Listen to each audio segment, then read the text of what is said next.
মধ্যপ্রাচ্যের ভূ রাজনীতিতে আবারও নতুন এক উত্তেজনাপূর্ণ মোড়ে পৌঁছেছে। গাজা যুদ্ধ, ইরানকে ঘিরে নিরাপত্তা সংকট এবং আঞ্চলিক শক্তিগুলোর পাল্টাপাল্টি কূটনৈতিক অবস্থানের মধ্যেই এবার আলোচনার কেন্দ্রে উঠে এসেছে তুরস্ক, ইসরায়েল এবং যুক্তরাষ্ট্রের সম্পর্ক।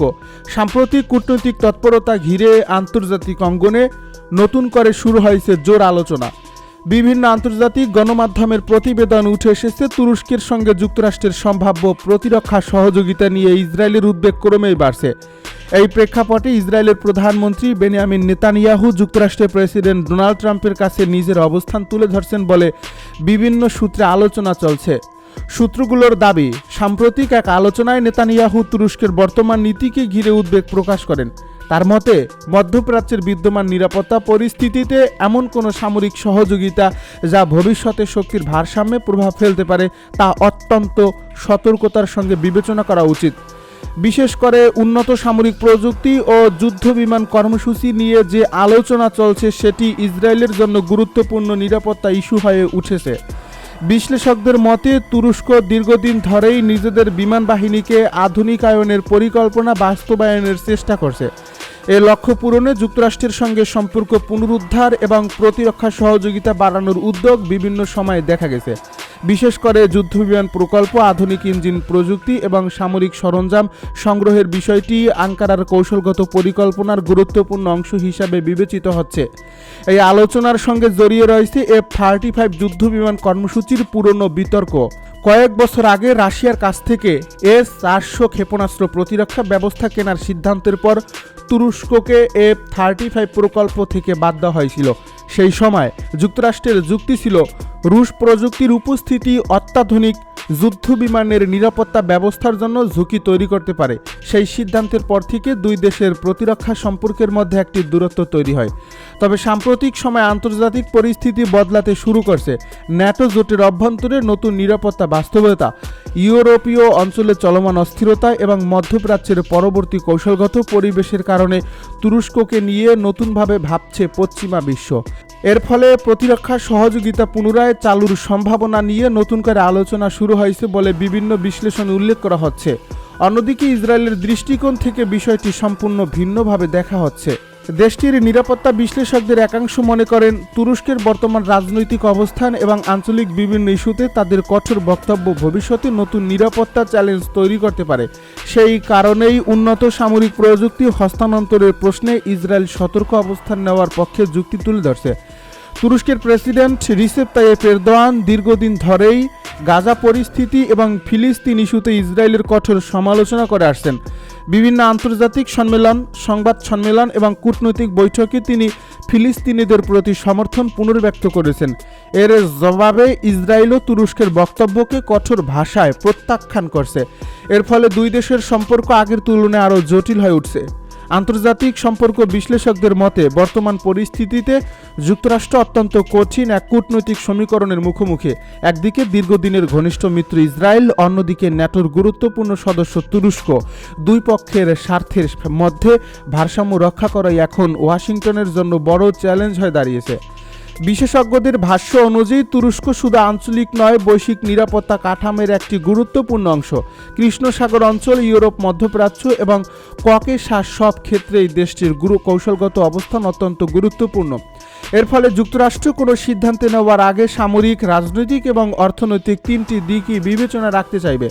এদিকে আন্তর্জাতিক গণমাধ্যমে প্রকাশিত বিভিন্ন বিশ্লেষণে বলা হচ্ছে, ইসরায়েল ও যুক্তরাষ্ট্রের সম্পর্ক অত্যন্ত ঘনিষ্ঠ হলেও সাম্প্রতিক সময়ে কয়েকটি গুরুত্বপূর্ণ ইস্যুতে দুই দেশের দৃষ্টিভঙ্গিতে কিছু পার্থক্য দেখা গেছে। বিশেষ করে গাজা পরিস্থিতি, আঞ্চলিক কূটনীতি এবং ভবিষ্যৎ নিরাপত্তা পরিকল্পনা নিয়ে আলোচনা আগের তুলনায় আরও জটিল হয়েছে বলে পর্যবেক্ষকরা মনে করছেন। তুরস্ক নিজেদের অবস্থান থেকে স্পষ্ট বার্তা দিয়ে আসছে যে তারা জাতীয় নিরাপত্তা ও প্রতিরক্ষা সক্ষমতা আরও শক্তিশালী করতে চায়। একই সঙ্গে আন্তর্জাতিক অঙ্গনে নিজেদের কৌশলগত গুরুত্ব বজায় রাখার লক্ষ্যেও কাজ করছে। এর ফলে প্রতিরক্ষা সহযোগিতা নিয়ে আলোচনা আগামী দিনগুলোতে আরও গুরুত্বপূর্ণ হয়ে উঠতে পারে।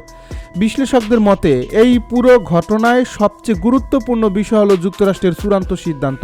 ওয়াশিংটন যদি তুরস্কের সঙ্গে প্রতিরক্ষা সহযোগিতা বাড়ায়, তাহলে মধ্যপ্রাচ্যের নিরাপত্তা সমীকরণের নতুন পরিবর্তন আসতে পারে।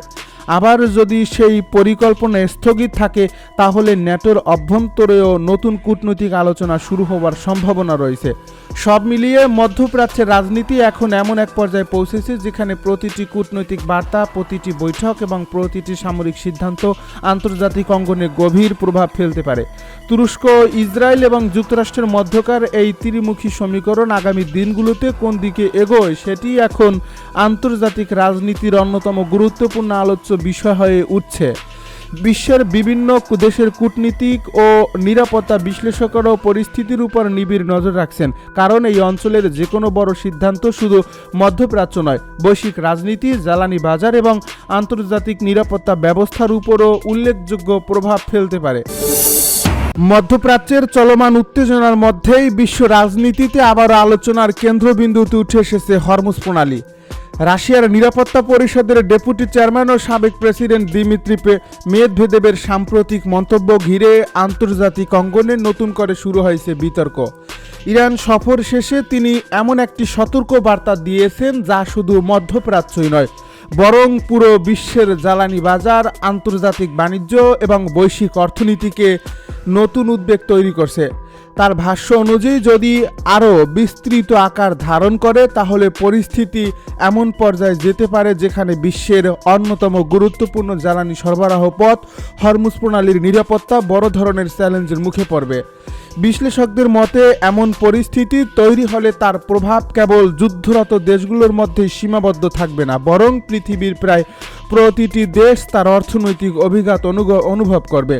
মেদভেদেব বলেন, হরমুজ প্রণালীর ভৌগোলিক অবস্থান ইরানকে একটি গুরুত্বপূর্ণ কৌশলগত সুবিধা দিয়েছে। তার মতে সামরিক শক্তির পাশাপাশি এই জলপথের উপর ইরানের প্রভাবও একটি বড় ভূ রাজনৈতিক বাস্তবতা।